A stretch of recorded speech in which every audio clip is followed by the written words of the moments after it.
ሰላም ወደ አድማጮቻችን ይህ የስፖርት ነው። ማንቸስተር ዩናይትድን በሚመለከቱ የተለያዩ መረጃዎች ተመልሼ መጥቻለሁ።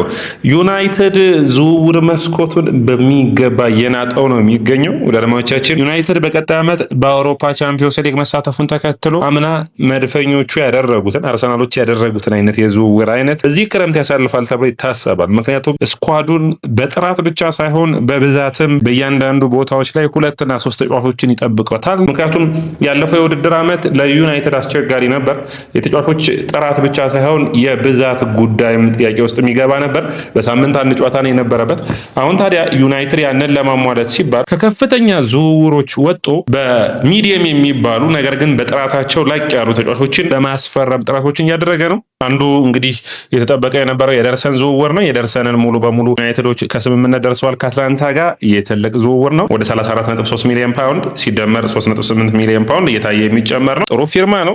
ሮይኪንም እንደተናገረው እኔም በዚህ ስለ የደርሰን በሚያወራው ፕሮግራማችን ላይ እንዳነሳ ነው የፍጥነት ችግር አለበት ከፕሪሚየር ሊግ አንጻር። ነገር ግን በጣም ለዩናይትድ የሚጨምረው ደግሞ ኢንተንሲቲ እና ኳሱን የማስጣል ብቃቱ ደግሞ በጣም የተለየ የሚያደርገው ነው። ከዚህ በፊት ጋስፔሪን የሰጡት አስተያየትን እያየው ነበር። የአትላንታው አሰልጣኝ በሱ ስር በጣም ኤሌት አንደርሰን ምርጥ ከነበሩት አንስ ነበረው። ታዲያ እዛ ላይ የሚነሳው ነጥብ በጣም ጥሩ ሀሳብ ያነሱት ኳስ በማስጣልና የእግር ኳስ የመረዳት ብቃቱ በጣም የደርሰን አስገራሚ ነው።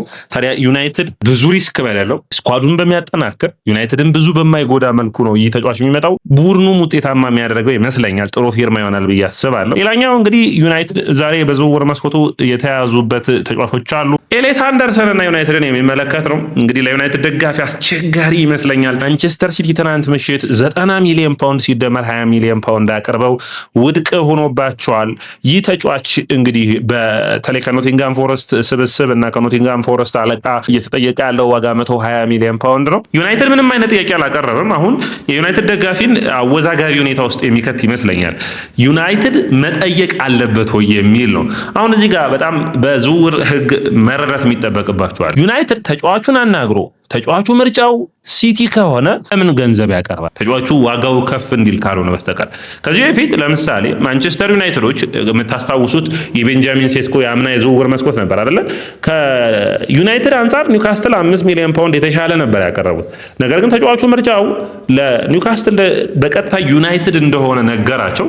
ስለዚህ ኒውካስትሎች ከዝውውር ውጭ ሆኑ ማለት ነው። ስለዚህ ማንቸስተር ዩናይትድ በኤሌት አንደርሰን ጉዳይ የገንዘብ ጉዳይ አይደለም፣ የአምቢሽን ጉዳይ ወይም ደግሞ ዩናይትድ ከሲቲ በተሻለ ለመሆን ከሲቲ ጋር ያለውን ልዩነት ለማጥበብ አይደለም። ይህ ተጫዋቾችን ስታሳምን የሚደረግ ነው።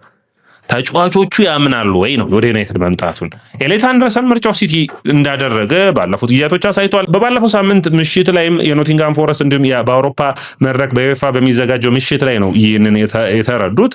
ከዛ በኋላ ከኤሌት አንደርሰን ዝውውር ራሳቸውን ያገለሉ ይመስላሉ። እዚህ ጋር የሚነሳው እንግዲህ ማንቸስተር ዩናይትድ እንደ ሁለተኛ አማራጭ የያዘው ማቲያስ ፈርናንዴዝ ነው። በማቲያስ ፈርናንዴዝ ጋር ንግግሮችን አድርገዋል። ማቲያስ ፈርናንዴዝ በግልጽ እንደሚታይ ሊቨርፑል፣ ቼልሲ ሶስቱ ቡድኖች ፍላጎት አላቸው ፒኤስጂን ጨምሮ። ነገር ግን ማቲያስ ፈርናንዴዝ ደግሞ ለዩናይትድ ቃሉን ሰጥቷል። ስለዚህ ይህንን ተጫዋች በፍጥነት ማዘዋወር ላይ ነው ማተኮር የሚጠበቅባቸው። ነገር ግን እዚህ ጋር ደግሞ ዩናይትድ የራሱን ታክቲክ ዋጋ እንዲቀንሱለት ለማድረግ ሙከራዎችን እያደረገ ነው። ዩናይትድ የመጀመሪያ የሚለውን ጥያቄ 50 ሚሊዮን ፓውንድ ሲደመር 5 ሚሊዮን ፓውንድ ለማቅረብ አስበዋል። ይህ ዋጋ ማለት ውደድማቻችን ወደ ወራጅ ቀጠና ከወረዱ ቡድኖች ውስጥ ሪከርድ ዝውውር ነው የሚሆነው። ከዚህ በፊት ላቪያ ነው ወደ 50 ሚሊዮን ፓውንድ የሚሆነው። አሁንም ጠንካራ የሆነ የስታም አቋም አለ 80 ሚሊዮን ፓውንድ ለዩናይትዶች አቅርቡ የሚል። ነገር ግን ዩናይትዶች ደግሞ ይህንን ዝውውር እስከ 60 ሚሊዮን ፓውንድ የመጨረስ ፍላጎት አላቸው። ዩናይትድ በዚህ የዝውውር መስኮት ብዙ የዝውውር ቦታዎችን የሚሸፍኗቸው ስላሉ በዝውውሩ ላይ አተኩረው እንደሚያስቡ የሚጠበቅ ነው። ታዲያ ያላቸውን ገንዘብ በትክክለኛ ቦታ ላይ ማስቀመጥም እያሰቡበት ይገኛሉ። ማቲያስ ፈርናንዴዝ ዝውውር ከተጠናቀቀ በኋላ ወደ ሶስተኛው የአማካይ መስመር ተጫዋች ነው የሚያተኩሩት።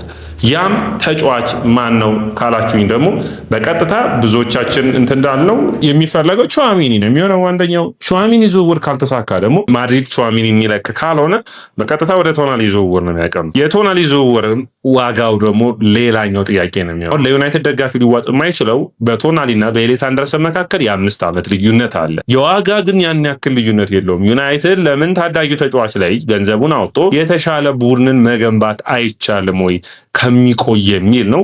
ምክንያቱም የ5 ዓመት ልዩነት ቶናሊ ጋር 80 ሚሊዮን ፓውንድ የምታወጣ ከሆነ እንግዲህ ያ ትንሽ ለዩናይትድ ልክ ነው ወይ የሚያስብል ነው። ምክንያቱም 6 እና 8 ቁጥርን በሚገባ የሚሸፍንልህ የተሻለው ኳስ በማስጣር ረገድ የተሻለ የሚሆነው ኤሊት አንደርሰንን ማስፈረም አይሻልም ወይ የሚል እንግዲህ ሌላ ጥያቄ ሆኖ መቅረብ የሚጠበቅበት ይመስለኛል። ይህንን እንግዲህ የዩናይትድ ኃላፊዎች በሚገባ የሚወስኑት ይሆናል። ነገር ግን ዋጋውን በሚገባ ማመጣጠር ላይ ማተኮር የዩናይትድ የመጀመሪያው ዓላማ ነው ብዬ አስባለሁ። አድማጮቻችን ሌላኛው መረጃ የሚሆነው በቀጥታ ወደ ሉዊስ ሃል ዝውውር እናቅና። ዩናይትዶች እንግዲህ የግራ መስመሩን የተከላካይ መስመሩን ሲያስቡ ሉዊስ ሃል ቅድሚያ የሚሰጡት ነው። በእኔ እይታ ኒኮ ራይሊ እና እንዲሁም ሉዊስ ሃል የዘንድሮ የውድድር ዓመት የግራ መስመሩ ምርጥ ተጫዋቾች ናቸው። በጣም በልዩነት ሉዊስ ሃል በማጥቃቱን ከመከላከሉ የሚያደርገው በጣም አስደናቂ ፐርፎርማንስ ነው። በተለይ ደግሞ ኒውካስትል ከዩናይትድ በተጫወቱበት ጨዋታ ላይ በጣም ጥሩ ፐርፎርማ አድርጓል። ዩናይትዶች ለዚህ ተጫዋች ለማስፈረም ሙሉ ንግግሮችን ሞክረዋል፣ እየሞከሩም ይገኛሉ። አንደኛ ማንቸስተር ዩናይትድ ከዚህ በፊት የሚታወቅበት እንግሊዛውያን ተጫዋቾችን በማስፈረም ነበር።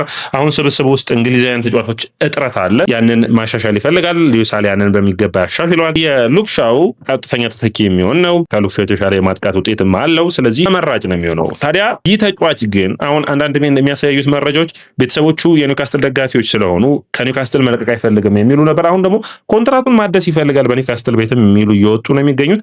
ዩናይትድ በሚገባ ይህንን ሁኔታ ማጤን ያለበት ይመስለኛል።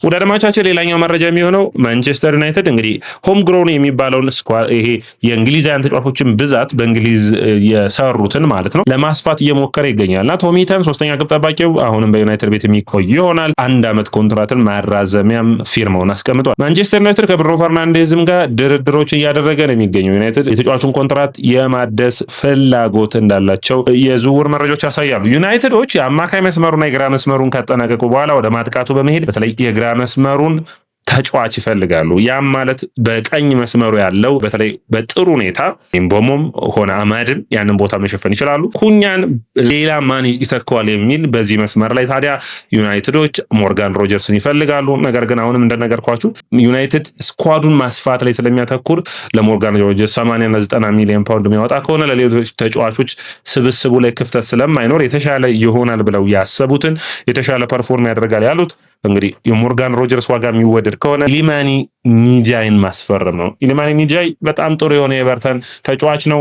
ሌላኛው ራፋኤል ሊያው ነው። ከነዚህ ተጫዋቾች የተሻለውን ማስፈረም ነው። ኒጃይ በፕሪሚየር ሊጉ ልምድ መኖሩ የዩናይትድ ከዚህ በፊት የሚያስፈርማቸው አይነት ተጫዋቾች መሆኑን ማሳየት የሚችል ተጫዋች ነው። ነገር ግን ከኤቨርተን ቀለል ያለ ፉክክር አይጠበቅም። ጠንካራ የዝውውር ፍትጊያዎች የሚያስፈልጉት ይሆናል። ዩናይትድ ታዲያ ከዚህ በመቀጠል ደግሞ በማጥቃት መስመሩ ላይ በተለይ አንዱ የሚጠበቀው የጆሹዋ ዘርክዚ ስብስቡን መልቀቅ ነው። ዘርክዚ ታዲያ በማን ይተካል ነው ትልቁ ጥያቄ የሚሆነው። ዘርክዚን ለመተካት ተመራጭ ተጫዋቾች ውስጥ ተይዘው የመጡት ውስጥ 2 እና 3 ተጫዋቾች አሉ። አንደኛውና ተመራጩ ኢጎር ቲያጎ ነው። ይህ ተጫዋች በዋጋው ከፍ የሚል ይሆናል። ነገር ግን ድርድሮቹ እንደቀጠሉ ይገኛሉ። ታዲያ እዚህ ላይ ወሳኙ የሚሆነው ኢጎር ቲያጎ ብቻ ሳይሆን ዘርክዚ የሚለቅ ከሆነ በዝውውር መስኮቱ ላይ ዱሳን ቪያሎቪችንም ዩናይትዶች ለማስፈረም ፍላጎት አላቸው። ንግግሮቹን በጥሩ ፐርፎርማንስ እየሄዱ ይገኛሉ። ነገር ግን አሁንም የዱሳን ቪያሎቪች ላይ ዋጋ ነው ችግሩ የሚሆነው። እንግዲህ ዋጋ ከፍተኛ ዋጋ ነው የተጠየቀበት። ዩናይትድ ያንን ዋጋ የመክፈል ፍላጎት አላቸው ወይ ነው ማለትም ደሞዙ 350 ሺህ አካባቢ ነው። ዩናይትድ ያንን የመክፈል ከፍተኛ የሆነ ፍላጎት የላቸውም። ስለዚህ እንግዲህ ዩናይትድ አሁን በቀጥታ የዝውውር ትኩረታቸው ማቲያስ ፈርናንዴዝ ላይ ነው። በግል ጉዳይ ተስማምተዋል። የሚቀረው ከዌስትሃም ጋር መግባባት ነው። ጥሩ ሂደት ነው። በተለይ የቶሚተንን ኮንትራት ማራዘም ጥሩ የሚባል ውሳኔ ነው ማለት የሚቻል ነው የሚሆነው። በቀጥታ ቡድኑን ማጠናከርና በዝውውር መስኮቱ ላይ በዛ ያሉ ተጫዋቾችን ለማስፈረም እቅድ እንዳላቸው መረሳት የለበትም። ሌላኛው የሚሆነው እንግዲህ የዩናይትድ ባለቤቶች በመጨረሻ እንግዲህ አሁን እንኳን ተስፋ የቆረጡ ይመስላሉ። የግሌዘር ቤተሰቦች ከዩናይትድ ያላቸውን ድርሻ ሽጠው የመውጣት ፍላጎት ላይ እያሰቡ ይገኛሉ። ከዚህ በፊት አንዳቸው ለአንዳቸው የግሌዘር ቤተሰቦች ለመሸጥ ነበር ውይይቶች እየተደረጉ የነበሩት። አሁን ግን በአጠቃላይ ሌላ ሰው ቡድኑን ለቀው የሚወጡበት እድል ሊኖር ይችላል የሚል ነው። ይህ ለዩናይትድ ጥሩ ዜና ነው የሚሆነው። ነገር ግን በዛ ቦታ ላይ የተሻለና ጥሩ ባለሀብትም ቢያገኙ በተለይ የኳታር ባለሀብት ሽልማቶች የሚያገኙ ከሆነ ለዩናይትድ በጣም የተሻለ ባለቤት የተሻለ ውጤታማነት ሜዳ ላይ የሚመጣ መሆኑ የሚጠበቅ ነው የሚሆነው። የኡጋርቴ ጉዳይ እንግዲህ አሁንም ኡጋርቴን የሚፈልግ ቡድን የሚመጣ ከሆነ ዩናይትድ ዝውውር መስኮቱ ላይ ክፍት ናቸው። ነገር ግን በዝቅ ካለ ዋጋ ከመልቀቅ ይልቅ ስብስብ ውስጥ ማቆየትን የሚጠብቁ ይሆናል። ውድ አድማጮቻችን ይህ ያያ ስፖርት ነው። ያያ ስፖርትን ላይክ፣ ሼር፣ ኮሜንት፣ ሰብስክራይብ ማድረጋችሁን አትርሱ።